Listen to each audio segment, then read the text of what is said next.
I'm not sure if there's any difference between the Z06 style and the factory base model, but in any case, that's what we took out, and this is what we're putting back in.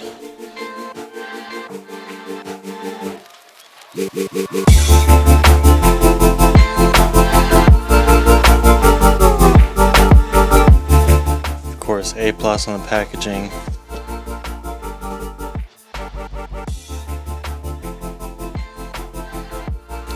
So this is one of the bigger things, especially with the Corvettes in particular, that they had issues with, is the mount would snap, or I forget what the exact issue is, but so they went through and revised that. So it's a much beefier design, has a pillow ball on it now. And then of course you have your dampening adjustment knob here. Okay, a little bump stop, of course Swift 18K, or as they label it, 180. And these would be 100 because they're 10Ks. These come preloaded already, so you don't have to mess with the preload unless you're very particular. So we're just gonna leave that go. All we really have to mess with is the ride height. So all we'll be doing is turning the collar in and out to get this bottom mount up or down for the rear, and then also to get the top mount, I guess, for the front to go up and down. So they kind of just break everything down here for you.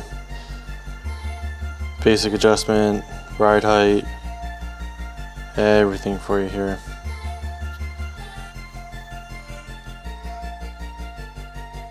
So if you have any questions, it should all be answered in this handy dandy manual.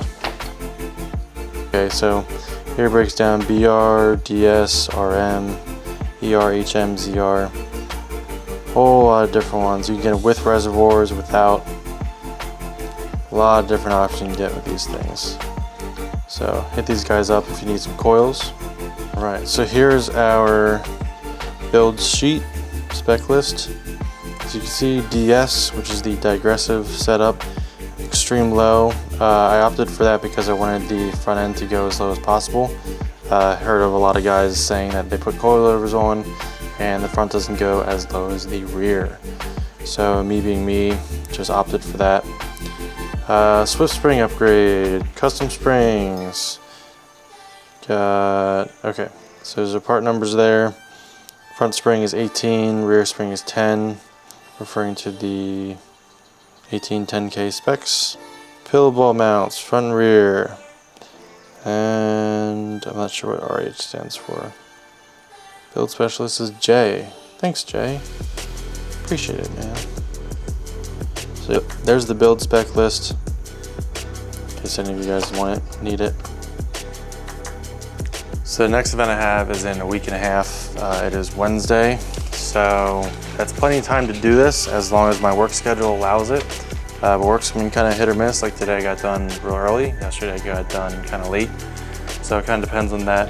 But we're gonna get started on it today. Hopefully we'll have it done by end of the week or end of the weekend, so that we can send it over to my buddy to have it aligned. I'm not sure if I'll mess with the rear a whole lot, considering that I still need the arms to come in. So we might just end up having to align it twice, obviously, if the arms come in later.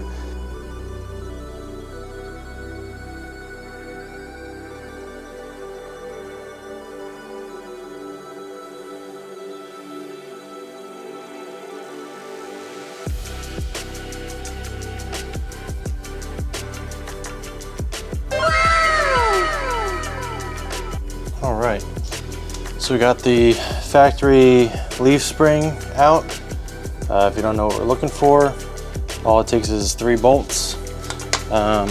This one, of course, you're gonna reuse, and these 2 you're gonna reuse as well. There's for the shock. Then there is 1 bolt that holds the leaf spring to the control arm. And here is the lateral leaf spring. So side to side has the 2 clasps in the center, and that's where the bolt would go through to connect that to your control arm. I'm not sure if there's any difference between the Z06 style and the factory base model, but in any case, That's what we took out, and this is what we're putting back in. So a little bit heavier because it's a little bit more material, obviously, but not by much, and we'll have loads of adjustability more. A spherical joint up top, and then just that through bolt in the bottom. We're gonna throw these in the way they came out of the box, and then we'll see where it sets once we get the whole car down on the ground. All right, so we finally got this side in. Actually got both rears in. And then to pop these in, I had to pop off the outer tie rod from the knuckle itself, just to give a little bit more room. You can get the factory shock out. You're gonna have to take off the tie rod just to get the wider coil spring set up in. Yeah, pretty basic. The pillow ball mount on the top is a little stiff at first, so you might struggle trying to get it turned at the right angle. And then as far as the ride height, we just put everything in the way it came from out of the box. So we'll see how low it sits. Pretty happy, got both sides wrapped up. Fixed this e-brake at the new e-brake shoe-in and assembly. Finished the Corvette last night in the rear with the coilover install. And this is how she sits, which is horrendous. Bruh. The front is about 1 inch off the tire, and then the rear is, right now, it's probably like 3 inches or so off the tire. So our goal, right now that's BC's right out of the box, nothing touched, preset ride height and everything. So our goal is obviously to bring that down to a reasonable level. We're gonna jack the car up and show you how to adjust these things, raise them up and down. I'm suspecting we'll probably go the whole way down, so I think I'm just gonna start cranking them the whole way down as much as they'll go, and then seeing where it sits afterwards. So here's the coilover. The top 2 collars that you see there, you really don't want to touch, because that all it does is adjust your preload in the spring. Top collar, of course, adjusts the actual preload, and then bottom collar just locks it in place. For the purpose of these in particular, some other styles might be different, but you don't want to touch theirs. They spell it out very clearly in the instructions, so just listen to them, they know what they're doing. So the bottom collar is going to be our prime suspect there. So all we're really going to do is just loosen that counterclockwise, and then spin the coilover body, the threaded part there, into the lower housing, mount, whatever you want to call it there. All tightened down, we have it maxed out. Bottom collar is this one right here. So then we're just going to spin the threaded piece down into the body. So we got our coilovers maxed out, as you can see, the whole way down to the body. The only way that we can get this any lower would be take the bottom collar off there. You don't want to take 2 of them out because you need a lock collar to hold this in place, hold the preload. But if we wanted to get another 1/4 inch lower, we would have to take that bottom collar out. But we're gonna run over to the other side and then see where she sits once all the weight is on it and on the ground.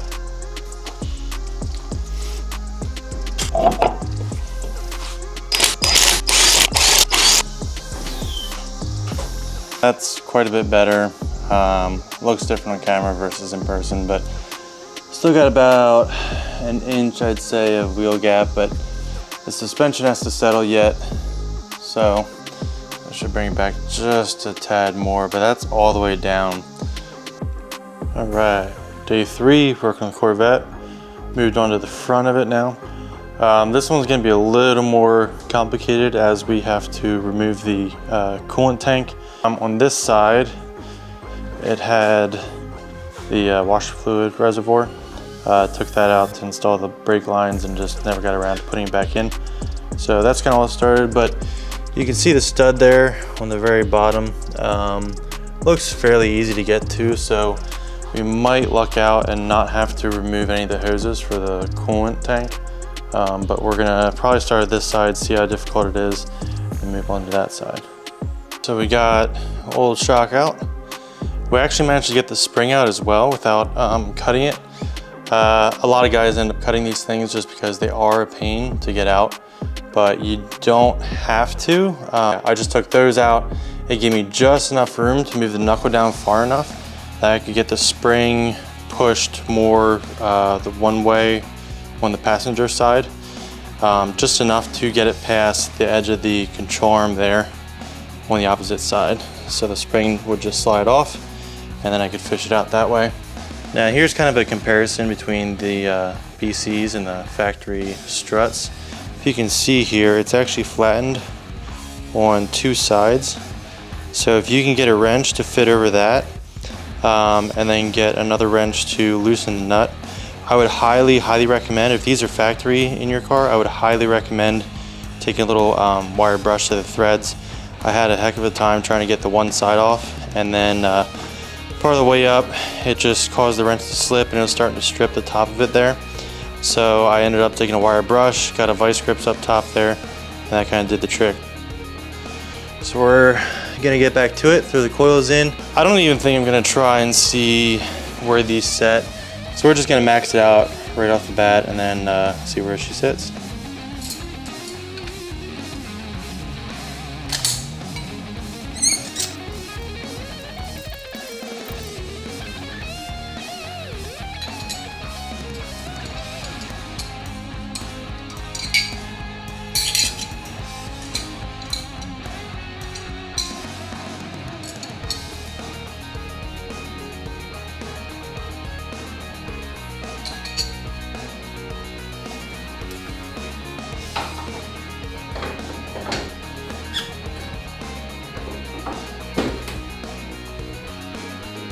Top's in. We need to figure out the bottom. The bottom was fighting me a little bit because the way the spherical bushing is down there, it's pretty tight and it's a little hard to turn it. Alright, so I was having issues with this lower mount here. Pretty much it's supposed to go in these two holes right there and there. And this piece is supposed to rotate, but it wasn't rotating by hand. So all I did was grab a, I guess, 11mm wrench, and this is flat on the top and bottom, and just went over there and cranked it, and it'll eventually start moving. So you want to have it at a certain angle. Once you get to this step, you know what I mean, but you want to have it at a certain angle so you can put the bolts through the lower mount as well as the control arm properly and straight. So just kind of a little tech tip there. It's a little crooked. Try to get the other one started. Oh, it's not. Duh.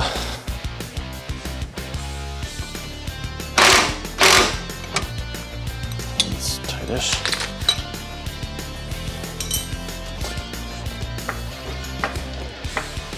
That one's getting. Oh, that's gonna be low. Good lord. That's gonna be low. Yeah, I'm just freaking out. Thing that I'm seeing now is the sway bar is actually contacting the coil spring and the control arm. Are you serious?